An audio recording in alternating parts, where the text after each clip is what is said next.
So maybe you're wanting to start the keto diet, but you don't really know where to begin. It's not like there's just a handbook that gives you a very simple way to know what to do.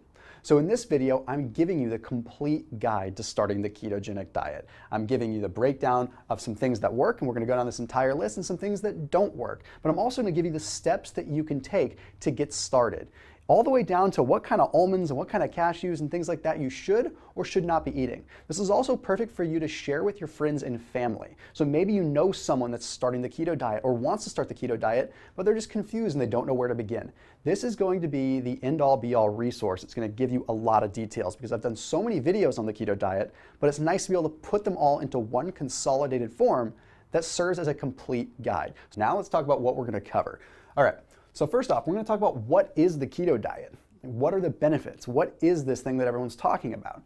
Okay, then we're going to talk about what keto is not. Because believe it or not, there's a lot of question out there and a lot of people get confused. So we're going to talk about how it's not ketoacidosis, it's not paleo. We're going to talk about a lot of different things. And then I've got some science to back up some of these myths that are surrounding keto. So talking about muscle sparing, talking about how it's sustainable, talking about the therapeutic side of it. Now I'm also going to play devil's advocate, okay? I'm a very honest person with this. I'm not just going to tout the ketogenic diet. I want to give you everything you need to learn so you can do it properly. Then we're going to talk about fat adaptation. Fat adaptation is a really cool thing where you actually get your body used to using fats as fuel even when you're not on the keto diet.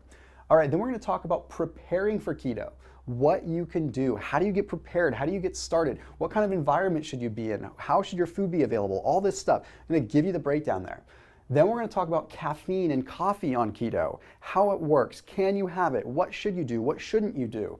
We're going to talk about the first steps. What are the first steps in that very first week following a ketogenic diet? Talking about keeping your fats higher, talking about modulating inflammation, how you can do this so you have the most effective first week or two so you get the most out of your keto diet. Okay, then we're going to talk about the keto flu. We're going to talk about what causes that. We're going to talk about ways that you can overcome it so you don't get run down that first week or two on the keto diet. Then we're going to talk about working out, your general fitness, your exercise. This is super important, whether you are at it for body composition reasons or to just feel better. Knowing how to work out and knowing what happens in your body when you work out on the keto diet that's different from an ordinary diet is very important. So we're going to talk about that in the first phase, in the first early part of keto and beyond. Also going to reference some studies there. We're going to talk about your cholesterol levels. This is a viable concern. What happens to your cholesterol when you're eating all this fat and the saturated fat? Is it bad? What's going to happen? I'm going to break it down for you so you're a little less concerned about that. Then we're going to answer the big question on net carbs and fiber. Okay, this is a common question for those that are on the keto diet is, do the carbs count if it's fiber? All this kind of stuff. Then we're going to talk about bulletproof coffee and different variations. Okay, that means the butter coffee, where you add the coffee and the butter and the coconut oil and make the super tasty drink. Talk about a couple different variations of that and what you can do with that. We're going to talk about how to measure your ketone levels, how to know if you're in ketosis, and how to do it the right way, because there's a few different variations of testing, and some of them are good and some of them are bad. Okay, then we're going to talk about sweeteners. Okay, we're going to talk about the sweeteners that are good to go and the ones that you should probably forego overall if you want to have long-term success on the keto diet. Okay, then we're going to talk about the timing in between your meals. How long should you wait in between meals on keto? Because actually, with a keto diet, you can play with the timing and get more of an effect. I'm going to talk about what I call the protein sandwich hypothesis, which is something that I've created over time and having success with the keto diet. Then we're going to talk about the best veggies on keto. Then we're going to talk about what kind of alcohols you can consume on keto, but also just about alcohol in general on keto, how it affects the ketogenic diet. We're going to talk about what not to drink. So talking about some things like BCAAs and some whey proteins. Don't worry, you can still drink them. I just want to tell you how and when. Talk about fruit, because believe it or not, you can still have a little bit of fruit on keto. We're also going to talk about ways that you can add fats into your diet, how to get more fats, because believe it or not, it becomes difficult when you're on a keto diet. We're going to talk about too much protein. Can you have too much protein? There's a lot of stuff circulating the internet and circulating the media that if you have too much protein, it knocks you out of keto. We just need to clarify some things there because it's not quite the case. Then we're going to talk about supplements and supplemental ketones, exogenous ketones, things like that. Are they necessary and what do they do and do they work? Are they safe? And we're going to talk about ways to enhance your ketogenic lifestyle, maybe by adding intermittent fasting or some other forms of exercise you can do to really enhance the effects. So we're going to rock and roll with that. I'm going to move the whiteboard out of the way and we're going to go down the list one by one. This is going to be a nice video that's going to break it all down. You can skip ahead to different portions if you need it, but I do encourage you to watch the whole thing so you have a solid understanding and you can share this with your friends and family that are interested in the keto diet. All right, so let's cut right to the chase. what is the keto diet? All right, so the keto diet is where you limit or reduce or ultimately get rid of the carbs that you are consuming in order to allow your body to start utilizing fats as a fuel source. You see, it was found back in the 1920s that the body can actually use fat as a fuel source. Our cells can use fat as fuel if the liver has an opportunity to turn them into what are called ketones. This is where the word ketosis comes into play. Basically, what we've done is we've encouraged the body to start using fats as a fuel source because it has no choice, because we're limiting or getting rid of the carbs that are coming in. So with this come a lot of different benefits, and this is why the keto diet is getting very popular. Okay, we have benefits like heightened cognitive function. We have improvements in endurance. Of course, huge changes in body composition. I lost 100 pounds utilizing the ketogenic diet and intermittent fasting, so I'm a testament to that. Obviously, we'll talk on more of the benefits as we go down the line, and if you're watching this video, you probably already know some of the benefits, but the short answer is stable levels of blood sugar, lower insulin levels, you're going to feel a lot better and you're going to lose a lot more weight. So let's go ahead and talk about what the keto diet is not for a second, because this actually makes more sense than just addressing what the ketogenic diet is. You see, the ketogenic diet is not just a low-carb diet. You see, what a low-carb diet is, a low-carb diet is where you're reducing carbs, but you're not reducing them so much that you ever produce ketones. That's why when you do a traditional low-carb diet, you usually feel foggy and you feel fatigued. On the keto diet, you feel energized and you feel really good. It's almost like a euphoric state. A low-carb diet, what's happening is you're sitting in the gray area where you're reducing your body's fuel source from carbohydrates, but you're not increasing your fats a whole lot. So you're sitting in this gray area of just low fuel, but never going low enough to where the body actually starts using a different fuel source, ketones. So that's why it's not a low-carb diet. Okay, it is not paleo. Paleo still utilizes fruits. Paleo still utilizes certain kinds of starches. We have to be careful. It's not the paleo diet. Okay, it's also not just a bunch of animal proteins. People think the keto diet just automatically means a bunch of dairy and a bunch of meat. So it's not the case at all. In fact, the true ketogenic diet is higher fat content coming from good, healthy plant sources and controlling your meat intake. You don't need to be consuming a ton of expensive meats. This also means that it's perfect for people that are vegetarian or vegan, contrary to what people will say on the internet. We'll touch on that a little bit. But one thing that's very important, you'll hear people say, is keto is not the same as ketoacidosis. Ketoacidosis is something that type 1 diabetics deal with, okay? Not anything to do with the keto diet. Two completely different worlds. Ketoacidosis is something that type 1 diabetics deal with because they don't have insulin. And if they don't have insulin, they can have high levels of ketones that end up in the blood, causing ketoacidosis. These levels are astronomically higher compared to what you're getting in a nutritional state of ketosis. So don't even want you to have that be a concern. I've done videos on that if you need to look at it more in detail, but by and large, don't worry about it. Okay, quickly I want to touch on the muscle sparing effects of keto because I want to just combat this. Some people are thinking they're going to lose a bunch of muscle if they're on the keto diet. There's actually a study that was published in the Journal of Clinical Investigation that found that leucine oxidation decreased in the presence of ketones. So meaning when you're on ketosis, when you're in a ketogenic state, your body isn't breaking down muscle protein nearly as much. Okay, now the other question is about it being sustainable. So the interesting thing with the keto diet is you have this thing called the resting metabolic rate. That's your metabolism. That's how fast your metabolism is going. And normally when you lose weight, your metabolism decreases. But there was actually a study that was published in the journal Nutrition and Metabolism that found that if you lost weight on a keto diet, your resting metabolic rate stayed the same. It didn't decrease. Normally, if you lose 50 pounds, your metabolism is going to decrease because you lost weight, making it easier to rebound. Well, on the keto diet, that doesn't happen. And it doesn't happen because you preserve your muscle, and your muscle burns a lot of fat. Now, the other thing I want to touch on is the ketogenic diet is used for therapeutic reasons a lot, okay, for like neurological conditions, for Alzheimer's, for epilepsy, because it's so powerful for the brain. So if it wasn't used in medical classifications and it wasn't used in any kind of instances like this, then it wouldn't be as popular as it is. It has a lot of credibility. All right, now I want to talk about fat adaptation.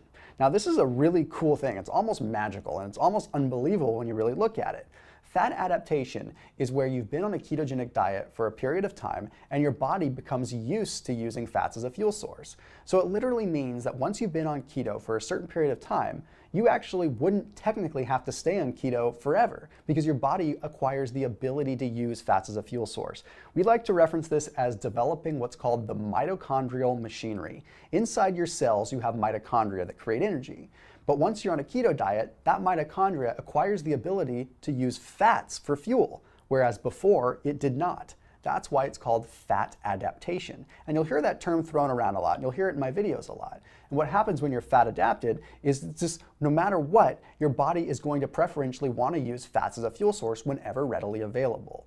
Now, you might be wondering, how long does it take to get fat adapted? Well, studies have shown that it can happen as soon as 6 weeks. So that means if you're doing a strict keto diet, all it takes is somewhere around 6 weeks for your body to start making that shift. That is miraculous. We could right here. Now, I'm a huge proponent of the keto diet and I recommend that you do it for a longer period of time, but even if you just went on it for 6 or 8 weeks, you would start to see some huge improvements in your body's ability to use fats compared to if you never did in the first place. What's really interesting is once you've been doing ketosis for a while, is your body actually develops the ability to use ketones for some fuel, for some cells, then it uses straight fats for other cells like muscle cells, and it still magically uses glucose for other cells. So you've actually acquired the ability to not just use fats, but use fats and still use carbs. So your body actually still creates carbohydrates. We still have carbs. Our blood sugar never goes to zero. Carbs are never null and void. They always exist naturally in our body. They're created from protein and they're created from small amounts of carbs that we still consume on a daily basis. So it's not like we're ever getting rid of carbs entirely. There are cells in our body that still require them. And that's very important to know. So when we can allow the body to still use fats as a fuel source, but in conjunction with the natural carbohydrates that are going to be there, it's harmony. It's like our body can use all kinds of fuel. It's like having a vehicle that can run on diesel and on gasoline and on jet fuel. It's pretty darn amazing. Okay, now let's go ahead and move into getting started, preparing for keto. What should you do right when you're getting ready to get going? Okay, this first thing might seem kind of obvious and kind of basic, but honestly, you want to be in a controlled environment. I recommend the first 1 to 2 weeks of keto that you make sure you're home. You don't have any extensive travel, a couple day trips might be fine, but make sure that you're home. Make sure you're in a controlled situation. And I say this because during the first 1 to 2 weeks is when, if you're going to encounter any cravings, they would happen. They would happen during that first week, simply because you're going through a process of your body's blood sugar balancing. You're gonna have some dips. You're gonna feel a little cruddy for the first couple of days, totally to be expected. You might as well be home where you can control your diet and not out on the road where you're tempted to go out with friends or to go to a restaurant and eat the wrong thing. It just makes a lot more sense. You also wanna have your food available, okay? So here's the thing. Long term on a keto diet, I don't expect you to have all super healthy keto foods around all the time. The beauty of the keto diet is that you can go out to eat, you can do things, you can go to restaurants, and you can still live a keto lifestyle. You don't have to have just a ridiculous amount of planning. It's really great. But during that first week, be prepared, okay? Get your food planned out, get stocked up. And I actually want to recommend that you check out Thrive Marketplace if you haven't already. They're down in the description below. I have a special discount for everyone watching this video. The cool thing about Thrive Market is that you end up saving like 25 to 50% from what you would normally pay in the grocery store. So for those of you that are literally just trying to get started and you need some snacks, need some keto stuff, you want to check them out. They're going to be down in the description below. They've been a huge sponsor of this channel, a huge sponsor of this video. So big thank you to them. But actually there are some great things that you could use there to get started on that first week. And it's all just in a simple bundle that's going to go right to your door. So definitely check that out down in the description and also get a special discount by using that link. But watch the rest of this video first. The other thing you want to make sure you're aware of is during that first week, keep your protein a little bit lower and keep your fats a little bit higher. So this might be difficult, but during the first week, I recommend that you go with what I would consider a 3-to-1 fat to protein ratio. That means for every 1 gram of protein you consume, you should try to consume 3 grams of fat. That sounds like a lot of fat because it is. That means you're going to be adding coconut oil and adding mayonnaise to things. I mean, you're going to be doing things like that, but I promise you for the first week, it's the only time you have to go that extreme. And the reason that we're doing this is because we're encouraging the body to utilize ketones. We're encouraging the body to utilize fats. I use this kind of analogy sometimes, like if you remember the old lawnmowers where you hit the primer pump to get the fuel into the lines. Okay, well, that's kind of what we're doing here. We're priming it with a lot of fats. We're getting fats into the system, and we're keeping protein low so that the fat is the predominant fuel source. Well, then once it's going, once the engine's running, we can back off the fats a little bit. We don't have to prime as much fuel into it. So you do want to keep that 3-to-1 ratio the best that you can. All right, let's move into something that you might be wondering a lot about, and that's coffee and caffeine on keto. Well, I'll save you a lot of worry. Coffee is good to go. In fact, I would say that coffee is extremely beneficial to the ketogenic diet. Why? Because it mobilizes fatty acids. You see, you have myocellular lipids, you have fats that are stored inside your body in adipose tissue and inside the muscle and in between little muscle cells and fibers. Okay, so what happens is coffee and the caffeine actually encourages these fatty acids to get mobilized. When the fatty acids get mobilized, they go to the liver and get converted into ketones. This gives you more energy. So it's giving you energy not just from the caffeine itself, but also because you're producing more ketones. There's also polyphenols in caffeine and coffee that are going to allow you to have more of what is called an autophagy effect. That means that your cells are able to recycle a little bit better. When I say recycle, it means that cells go through a process where they naturally eat weaker cells. So the bigger, stronger cells will eat the weaker cells and get even bigger and stronger. That's autophagy, and coffee actually stimulates that. So long and short, coffee is good to go. You just don't want to be adding sweetener to it. You just want to be adding a little bit of fat, a little bit of creamer, whatever. Just keep it as close to unsweetened as possible. Okay, so that first step when you're starting the ketogenic diet though, like what kind of things do you want to be eating? Well, I will honestly say the first 1 to 2 weeks of the ketogenic diet are probably some of the most important. And the reason I say that is because it sets the pace for a lot of things, not only like emotionally and mentally, but really truly physiologically. You see, one of the things that we're trying to achieve with the ketogenic diet is a reduced level of inflammation. People don't really talk about that much because it's hard to market. You talk about weight loss all day long, but you can't really talk about reducing inflammation because nobody really cares unless they know what you're talking about. But the fact is by reducing inflammation, you are allowing yourself to reduce a lot of weight. You see, losing weight or being overweight in the first place is an inflammatory state. Obesity is very inflamed cells, okay? It is an inflammatory state. So if we can reduce inflammation, we are reducing weight. That's one of the first things that I lost. And remember, I was 280 pounds before. The first step for me was reducing inflammation out of my body. And the ketogenic diet has very strong evidence at modulating inflammation. Again, the main ketones reduce inflammation. So what I'm getting at with all of this means that first week, we want to eat foods that aren't inflammatory. So I know this is going to be hard for you, but if you can make this commitment, the first 1 to 2 weeks of keto, keep dairy out of the equation. That means start adding almond milk or almond milk creamers to your coffee instead. Try going that route. It's going to make a big difference. If you can reduce the inflammation, you make it so that the ketones can do their job better, but it also makes it so that the transition into ketosis is significantly easier, way easier, and you don't end up having the bonk. Because a lot of people quit the keto diet in the first week, and it's simply because the first few days you're battling some blood sugar issues and you're feeling kind of cruddy. So we want to combat that. So by taking a little bit of a sacrifice on the dairy and stuff for the first couple of weeks and eating anti-inflammatory foods and keeping the meats really clean and organic and non-GMO, trust me, it truly does make a difference. I'm not just saying that. And this leads into the next thing I want to talk about, which is the keto flu. Now, one of the reasons why you may not have started the keto diet or why maybe some of your friends are afraid to start it is because they've heard of the keto flu. Now, the common misnomer there is that the keto flu is where you're going to completely just feel like you have the flu. You're going to feel lethargic, you're going to feel sick, you're going to be vomiting. It's not quite that way. I think some of it's psychosomatic. I think some of us create that. The reality is you feel a little bit run down, you feel fatigued, you have a headache. You feel kind of like how you would feel if you didn't replenish your electrolytes after a long workout or a long, hard outdoor workout in the sun. And the truth is, that's exactly what's happening. You see, when you start a ketogenic diet, a lot of times you'll find that you lose 3, 4, 5 pounds right out the gate. And this is simply because you are initially losing water weight. But don't worry, that's just initial water weight. The rest of it is fat that you're truly losing. So what ends up happening is for every 1 gram of carbohydrate that you normally are storing, you hold over 3 grams of water. So normally when you're consuming carbs, you're holding a bunch of water. All of a sudden you get rid of the carbs, you're losing all that water. Well, along with that water goes electrolytes. And your electrolytes are totally out of whack and your body's out of balance. And what ends up happening there is the body doesn't know what to do. So it thinks that your sodium levels, your potassium levels, your magnesium are completely out of whack. So it's very important that you add electrolytes back in. And then you won't be dealing with the keto flu as much. Now the other thing is that you want to make sure you keep your fats high enough so that you're producing ketones and you're not feeling that gray area. Remember how I mentioned earlier in this video that there's that whole low carb thing that's not ketosis? Well, if you don't keep your fats high enough, you could fall into this gray area, and that's going to make you feel like you have a flu-like kind of feeling going on, but it's not the case. So keep the fats high, keep the electrolytes high, add sodium to your water. You're going to think that you're absolutely losing your mind because you're going to add salt to your water. I literally mean go get some pink Himalayan salt, go get good quality sea salt or pink Himalayan salt, not table salt, and add it to your water as you drink it throughout the day.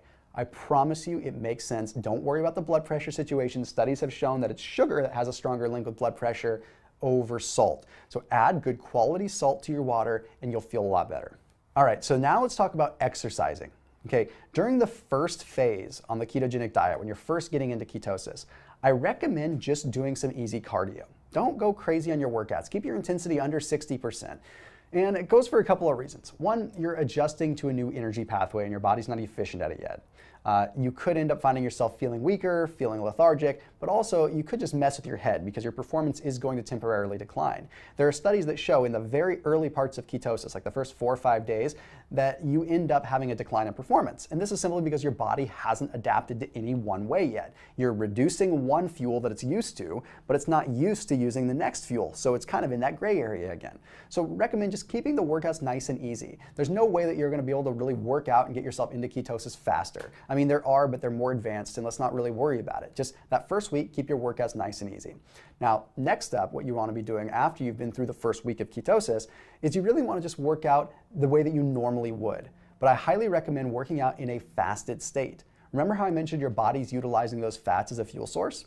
Well, if you work out in a fasted state first thing in the morning, or just fasted in general, the body doesn't have the dietary fat coming in, so it pulls the fat from your actual stores for fuel. Therefore, you're going to be able to burn fat a lot faster. And there's studies that prove this as well. So this is very powerful. Now, the Journal of Metabolism actually published a study that found that even when you're on the ketogenic diet, your body still uses carbs for fuel. How does this even work? I mean, when you first think about it, that doesn't make sense. You're like, where is it getting the carbs? How is it using that? Well, the cool thing is that the body still finds a way to create carbs, whether it's from protein or, again, from carbs that you consume small amounts of. Now, the neat thing is the body also has a way of recycling, sort of like a turbo drive. So what I mean by that is when you're exercising, you create lactate, you create an exhaust from your exercise. Now, your body can take that exhaust and it can process it through a cycle that actually creates basically artificial carbohydrates for your body to use. They're not really artificial, they truly are carbon, hydrogen, and oxygen, so they truly are a carbohydrate. But when you're on a keto diet, this process becomes very efficient. This is really cool because, again, what it means is that you have the ability to use glucose, carbs, and fats for fuel. We call this being dual fueled. So when you're in ketosis, you have a unique ability to be able to burn fat and carbs at essentially the same time. And just for a matter of reference, in case you didn't know, when you're doing low intensity activity, your body usually uses fats. When you're doing high intensity activity, your body usually utilizes carbohydrates. It's very hard to shift gears, one or the other. But on the keto diet, you have the unique ability to burn both at the same time. So it's one of the only times that you could actually go for a long run and then come back and do some heavy workout or heavy squats or resistance training and still be able to perform relatively good. In fact, like I said in that study that was published, your carbohydrate utilization is about the same on a keto diet than it is on a non-keto diet. You're just getting your carbs from a different point. So that debunks the entire myth about performance. I will say that you might see a small performance decline in terms of your heavy lifts. And that's simply because your body's not quite as efficient at using the carbs as it would be if it was just directly being fed them. But are you in this for 7% performance increase? Or are you in it to be the best possible version of yourself, perform well, and look good? That's the question you have to ask yourself. All right, now the big one, cholesterol. You are probably concerned with your cholesterol levels. I have to help you understand first and foremost that high levels of cholesterol don't necessarily correlate with dietary cholesterol. First of all, hereditary things make a big difference there. Second of all, cholesterol isn't the end-all be-all anymore. Studies are showing that it's more about inflammation in the cells and inflammation in the arteries that are the true problem. There's actually a study that was published in the Lipids and Archives of Internal Medicine journal. Okay, and it took a look at the keto diet, it took a look at cholesterol, it took a look at low-carb diets in general, and it found that on the keto diet, there was an elevation in what's called A particle, particle A cholesterols. Okay, these are smaller particles of cholesterol, but a decrease in the larger gross particles of cholesterol. The larger particles are the ones that could be the problem. You see, there's different kinds of LDL cholesterol. It's not just one. There's a lot of different kinds, and some of them are good and some of them are bad. So what ends up happening on a keto diet is as your body starts to release its stored fat, your cholesterol levels go up. So you may have started a keto diet and you notice that all of a sudden your cholesterol levels are a little bit higher. So you start thinking it's the eggs that you're eating, or you start thinking that it's the fat that you're consuming. Well, the reality is, no, it's the fat that your body is burning and utilizing that's getting into your bloodstream. You literally have fat going into your bloodstream because your body is burning it at such an exponential rate. So this is really, really good stuff. And you might find that as you slowly start losing less weight, your cholesterol levels come back down. There's a direct correlation. So I don't want you to be concerned there. Now, as always, I'm not a doctor. Okay? Even though I worked in the healthcare industry, I'm not a doctor. So if you have chronically high levels of cholesterol, you should always be getting regular blood work. And a quick word to the wise, check your triglyceride levels. If your triglyceride levels remain high all the time, it means you're not synthesizing ketones, and the ketogenic diet may not be for you. But 95% of people that do the keto diet find their triglyceride levels come down very, very low. So just make sure that's the lab work you might want to get done. Okay, now we have the net carbs and fiber situation. This is a big one. A lot of people ask questions about it. Does fiber count towards your carb count? Do you have to pay attention to the whole net carb thing? The short answer is fiber doesn't really count, but it does in some ways. So we have soluble and insoluble fiber. Insoluble fiber is going to be the things like the roughage, like the asparagus and the broccolis and the stuff like that. That doesn't count. Soluble fiber actually does count. So I would recommend that you count soluble fiber technically as a half gram. It does have a small effect on your blood sugar. It does have a small effect on insulin. So we do have to count it. So if you look at the label and you see that it has, let's say, 5 grams of soluble fiber, you're going to want to count 2.5 of those. Basically count every 1 gram as a half a gram. That'll help you out. You can't just go and eat 100 grams of insoluble fiber and say that it's fiber and you shouldn't have a problem. It's still going to count towards something. Okay. Generally speaking, we want to keep our carbs under 30 or so total. So we want to be paying close attention there.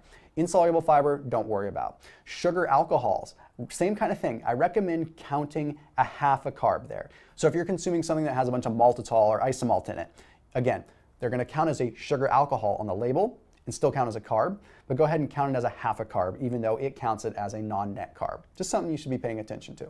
All right, now bulletproof coffee. This is probably what you've been waiting for. Bulletproof coffee or keto coffee. This is where you take coffee and you add like butter, or you add ghee, or you add coconut oil and you whip it up and you make a really tasty beverage. Let me say one thing first. These are caloric beverages. I enjoy them greatly, but they're caloric beverages and they should count as a meal. Okay, a lot of times if you make a bulletproof coffee, it's going to have 300, 400, 500 calories in it. That's a meal. So don't add it to a meal, or don't just use it as a substitute for your morning coffee. That's a lot of calories. So I have a few different kinds of bulletproof coffee or keto coffee that I like to follow. One of them is just very anti-inflammatory. Okay, it's where you just have regular coffee with a little bit of ghee. Okay, ghee is like butter, except it doesn't have any of the lactose. Okay, then you can add some coconut oil into it. You can add a little bit of cinnamon. You can add all these different things. Okay, that's the kind of just a basic one. Then there's the one that tastes really good. This is the one where you add some butter, where you can add some heavy cream, where you can add some other things that might be a little bit tasty, like again, some more ghee, some MCT oil perhaps. The point is that you don't always want to be adding dairy to these things. But there's another one that you can do, and that's actually a personal favorite of mine, where you actually take matcha green tea, okay? And you take that matcha green tea and you add some ghee to that, and you add some coconut oil with that, and you go that route. Okay, that's really a good way to go, because then you're getting the bulletproof coffee effect, you're getting all the fats with a lower level of caffeine, so you can have it throughout the course of the day. The short answer is use it as a meal replacement.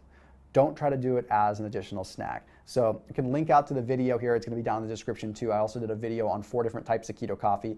Check it out after this video is done. I think you'll get a lot of information out of that one. Next is going to be how to measure your ketones. All right, make this one kind of brief. Normally, when people start a keto diet, they almost always go for the urine test strips. Here's the thing with the urine test strips. The urine test strips measure what is called acetoacetate. Okay, that is a ketone body, but they only measure the excess ketones. So once your body is adapted, you're not producing excess ketones anymore. You're producing just the right amount, which means that you're not going to register on the urine strips anymore. So this is a common problem. People think that they're not in ketosis anymore because the urine strip doesn't reflect ketones anymore. These are simple strips that you can get at CVS, you can get at Walmart, you can get just about anywhere. And the hard part is the market is flooded with them right now because they know keto is popular. So the point is, you can use them in the beginning, but they're not reliable. You're gonna wanna check your blood.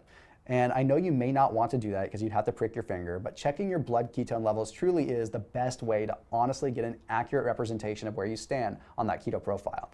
But in my honest opinion, you don't even really need to be checking. If you're doing the diet right, all you have to do is check once or twice in your entirety of doing the protocols, and you'll be fine because you're gonna know exactly where you need to be just by how you feel. Trust me, you're gonna know that you're in a ketogenic state because you're going to feel good, period. All right, sweeteners. What can you have? What can you not have? Now, I did a full video breaking this down, but let me just give you the gist of it. Okay, monk fruit is great. It's totally good to go. Have monk fruit. Stevia, good to go. Try to use it a little bit in moderation, okay, because it might have an insulin response. The verdict is trying to be determined right now. The jury's still out. Okay, sucralose, here's the thing, that's like Splenda. If it's embedded into a product, it's okay. It's not good for you. Let me preface that. Sucralose is not good for you. Studies have shown that it kills off your gut bacteria, but does it kick you out of keto? No, but if you use the packets of Splenda, they have maltodextrin in it. That is a straight carbohydrate. That's what actually makes it a powder, and that will kick you out of keto. That'll start to add up. So if you're adding packets to your yogurt, you're adding packets here and there, that will kick you off, so be careful there. Equal, okay, like aspartame, the little blue packets. Actually, as much as I hate the stuff, because it's pure poison, the stuff is bad, there's studies that show it is not good, it is technically okay on keto. So that means that diet sodas are okay on keto. That means that those kind of diet drinks are okay. They're not gonna kick you out of keto. Are they healthy? No, not necessarily, not at all actually. But I'm trying to be honest with you and playing devil's advocate here. They are okay to have. Erythritol, which you're gonna see in a lot of products, you're okay to have that. Again, I recommend you don't go crazy on it because erythritol can give you an upset stomach. So those are the ones that are really okay. Xylitol, I'm not a huge fan of. Not that it kicks you out of keto, but it's hard on the body. So try to keep xylitol out. High fructose corn syrup, no-go for sure, okay? Honey, no-go. Agave, no-go. Okay, any of those, they have carbs, okay? We don't want those. Apple nectar, coconut nectar, all of those, no-go, okay? Regular sugar, of course not. Definitely don't want that. Any kind of fructose, like I said, honey, things like that, you just keep out of the equation. Maltitol, strongly limit. I strongly recommend you stay away from it. Isomalt, stay away from that whenever you can, okay? So hopefully that gives you a quick breakdown. Again, I did a full video explaining in more detail. All right, your timing in between meals. I'm gonna make this quick too, so I don't spend a whole lot of time on this. But your timing in between meals is very important. Remember how I mentioned when you prime your body to use fats, then your body is burning the fats? Well, what's gonna happen is if you go a long enough period of time in between your meals, your body has no choice but to burn through the dietary fats you gave it and tap into the body fat stores. So you wanna go 3, 4, 5 hours between meals if you're not fasting. This is sort of like a gap like that where you have a nice curve in between. You should be a little bit hungry by the time you eat your next meal. I also recommend what I call the protein sandwich hypothesis, okay? So you're gonna keep your fats elevated in the morning, keep your fats a little bit lower midday, and then keep your fats elevated a little bit more at night. So just try to reduce your fats with lunch and increase your protein a little bit with lunch. Basically what that's doing is it's allowing your body to still be a little bit lower in fat. So you have fats in the morning to prime the ketone production, and then you reduce fats midday so you burn more body fat, and then bring the fats back up at night to produce ketones overnight while you sleep. Okay, the best veggies on a keto diet. I've done a video on this too. Asparagus, #1. Super low carb plus very high in prebiotic fiber, so it helps encourage the growth of healthy gut bacteria. Okay, prebiotic fiber is the prebiotics that grow existing gut bacteria. So you want to have good amounts of asparagus. Plus, you can't really go overboard on it. It might make your urine stink, but that's about it. Bok choy, powerful cruciferous vegetable, very high anti-estrogenic properties for both men and women. Helps you look leaner, helps flush out extra water. Cabbage also keeps you full and has sulforaphane in it. The sulforaphane allows your body to digest things easier and helps grow good bacteria. Those are my top 3. Broccoli is good to go too, but you just gotta watch out for the sugars in it, it adds up. Alcohol on the ketogenic diet. I'm sure that you're wondering about this one. When we look at alcohol, we just have to remember how the body prioritizes things, okay? When you consume alcohol, the body breaks it down into something known as acetaldehyde. This acetaldehyde is very, very powerful, and quite honestly, it's a little bit toxic for the body. It's very toxic for the body. So the liver prioritizes the metabolism of it. Okay, what that means is that the liver has to stop producing ketones for a short amount of time because it has to prioritize the metabolism of the alcohol. The liver is always going to run what I call triage, kind of like the ER. It's going to take what's the most pressing. So it's going to take the pressing need to process alcohol and put the ketone production on the back seat. So you might find that you go out of ketosis for a short amount of time when you're drinking alcohol. But don't be alarmed, it does come back very, very fast. So what I would recommend is consuming alcohols that are easier on the system. So believe it or not, vodkas, gins, things like that are actually the easiest because they're triple or quadruple distilled usually. So they're easier on the system. They don't have the congeners. Wine can actually be tough on the body. Brandy's very tough on the body. Beer is probably a no-go. Honestly, there are some brands of beer that claim that they're lower carbs, but the estrogens, the phytoestrogens, excuse me, we just don't want to have in the equation. So I would just say beer is probably a no-go, but your hard liquor or some dry wines are okay. All right, now I wanted to talk a little bit about whey protein and BCAAs. If you're someone that's working out, you're familiar with these. Whey protein obviously is a milk-derived protein that a lot of people use to rebuild muscle right after a workout. Whey protein is very insulinogenic. You see, it absorbs so fast that it triggers what's called an insulin spike. And this insulin spike can kick you out of keto. I'm not saying don't ever consume whey protein, but it's not something you want to just be sipping on throughout the day like some people might do. You see, old school belief was that you want to eat every 2 or 3 hours to keep your metabolism high, so people would have shakes in between meals. But now we know that that spikes your insulin, and that can kick you out of keto. Now, the main issue with the whey protein is the fast absorption, but also the leucine. Leucine is an amino acid that skyrockets your insulin really quick. That's also present in branched chain amino acids. I'm not saying don't ever consume BCAAs. I'm saying don't sip on them throughout the day like a lot of people do. If you need to have them a little bit here and there along with a meal or instead of a meal, that's one thing. But just don't sip on them all day because they will keep your ketone levels lower, which will just inhibit or prohibit you from being able to feel your best. That's all there is to it. But now let's talk a little bit about fruit for a second. Before I tell you what fruits I would recommend, it's probably important that you know that fruit is metabolized different than other carbs. So what happens is normally carbs come into your system and they absorb and they go through this whole process where they travel on different GLUT transporters and they get into your system. Well, fruit has to go through the liver first. It requires what's called the active transport chain, a different GLUT transporter. All I mean by that is we can only process a small amount of fruit at one point in time. And we hold all the carbohydrates from the fruit in our liver, whereas other carbohydrates we hold in our muscles and our liver. So that means we only have a finite amount of space in our liver that we can hold those carbs, which means it's very easy to overdose on them. So we want to go really, really easy on them and go very low glycemic. So all in all, I recommend just going with berries. So go with some raspberries and go with some strawberries. That's really the best. I've done a video on this that goes into more detail and gives you a few more options. You can watch that if you want to.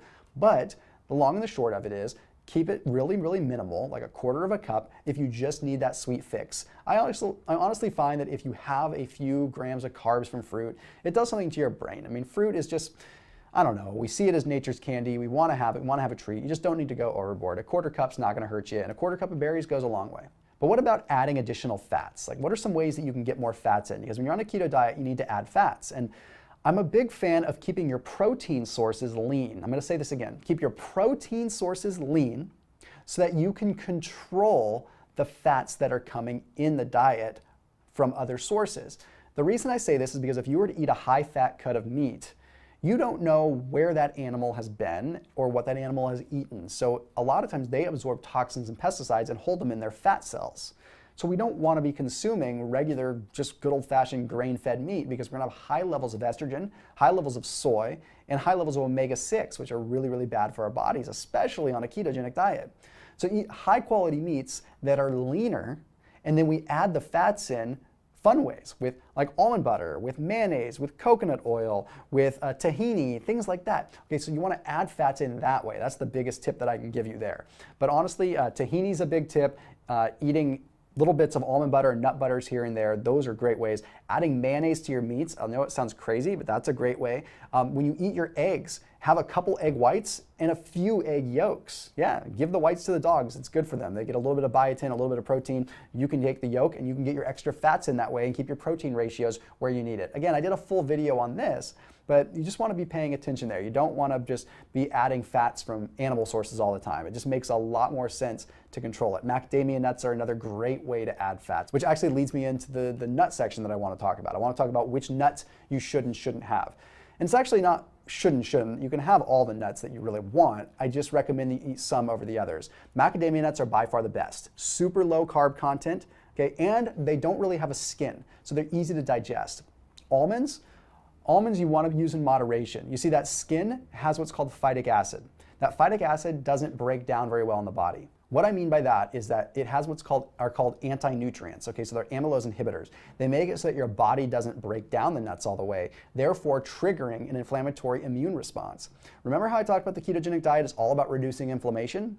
Well, why would we want to add something in that's notorious for causing inflammation within the body? So we just have to be careful there. So I recommend just eating a small amount of almonds throughout the day, maybe a couple of ounces throughout the course of the entire day. I know people that eat loads and loads of almonds. They're hard on the digestive tract, they bloat you, and they're inflammatory. Whenever you can, also sprout them. This breaks down the phytic acid. So by sprouting them, you just literally soak them in some water and you let them sit overnight, and it starts the sprouting process, breaks down the phytic acid.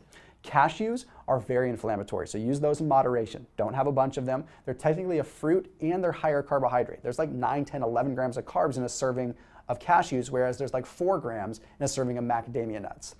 Brazil nuts are good to go, super high in selenium. I recommend those. Walnuts, really good to go. Pecans, really good to go. Okay. Also go for like pepitas and sunflower seeds whenever you can over nuts because they're less inflammatory, less phytic acid, easier for the body to break down. Plus they also make some really good like sunflower butters and stuff out there that you can find at the grocery stores. Okay, and finally we want to talk about protein. Too much protein. Now this might be a little bit more of an advanced one, but people tend to think that if you have too much protein, it's going to kick you out of keto. Now that used to kind of be the thought, but science has evolved, and I've even been the victim of really talking about this. I've talked about how too much protein could be bad.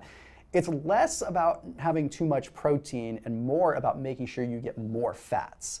You just always want to make sure that your fat ratio is high enough so that your body isn't preferentially wanting to run on protein. So what happens is if you consume protein, the body turns that protein into carbohydrates through a process known as gluconeogenesis. Long and the short of it is you don't need to be as worried about it as you think.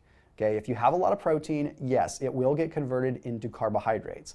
But gluconeogenesis converted carbohydrates usually get stored as glycogen pretty darn quickly. So what that means is any excess protein that you are consuming is probably just going to get stored in your muscle cells for energy later. Remember how I told you that you can create energy and use energy from carbohydrates even when you're on a keto diet?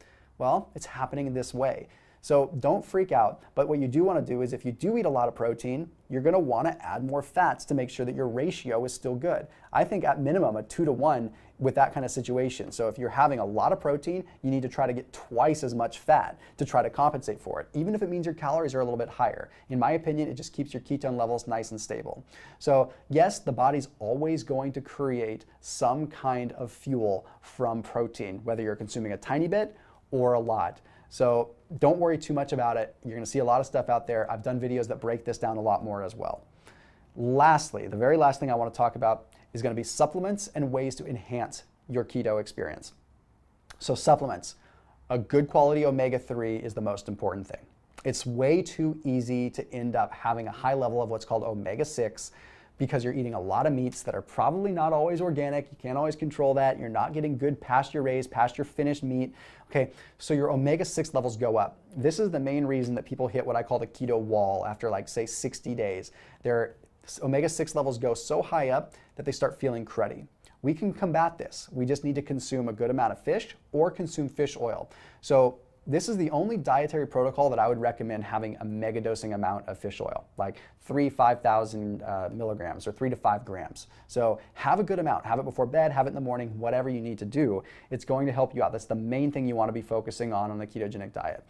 Magnesium is the next one that you really need to be having as much of as you can. Again, talking about those minerals, so sodium, magnesium, keeping that stuff elevated. It makes a very, very big difference. Collagen helps.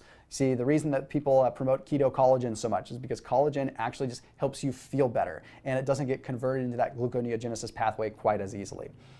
The one you're probably wondering, exogenous ketone supplements. Honestly, I know some people that have products that make great exogenous ketones and they're great people, they're great friends of mine, but I do not recommend exogenous ketones. Okay, simply put, think of it this way. You're encouraging your body to create ketones from its own fat. So here we have our own fat getting converted and used as fuel. What's going to happen if you add exogenous or artificial ketones through a supplement? They're going to go to the front of the line, which is going to stop your body from producing ketones from fat. You're slowing yourself down. So I don't recommend exogenous ketones. I don't think they have much of a place unless you are just trying to do massive calorie restriction and you're trying to add ketones in there just to satiate you, because that's one thing they do is they do keep you satiated, but they are going to slow down ketone production in your body. By far the best way that you can enhance your keto lifestyle is going to be by adding intermittent fasting a couple days per week. Now, those of you that watch my channel know that I'm a big fan of intermittent fasting, but I don't necessarily think it's for everybody. But think of it this way. Again, like I've said before, your body is used to using fats as a fuel source. And then you go intermittent fasting, you go 16 hours without eating, your body's going to have no choice but to start burning its own body fat for fuel, especially because it's already keto adapted and primed for keto. So this is the best way that you can enhance. You can literally probably 1.5 to 2x your results on keto by just adding intermittent fasting 2 or 3 days per week. And the way that you do that is literally keep it simple. Go 16 or 18 hours. So you're going to go have your last meal at maybe 5 or 6 p.m. And then you're going to maybe have a little snack before bed at maybe say 9 p.m. And then you're not going to eat again until 1 or 2 p.m. the next day. And you're going to do that 2 or 3 times per week. And then when you do break your fast, I've got a ton of videos on that, but you're just going to eat your normal ketogenic diet. Okay? You don't need to add extra calories. You don't need to do anything like that. You're basically just skipping breakfast. Trust me, it makes a huge difference. I know this has been a long video, and I really appreciate you sticking with me through this entire thing. And I hope that it gave you the breakdown that you need to truly be able to take advantage of this ketogenic craze that's going right now, because it's not just a fad. It's true science, it's truly legitimate, and I hope that this video broke it down and gave you the confidence that you need to either stick with it, get motivated even more, or get started and really make a change for the better for you and your family. Thank you again for watching. I'll see you in the next video.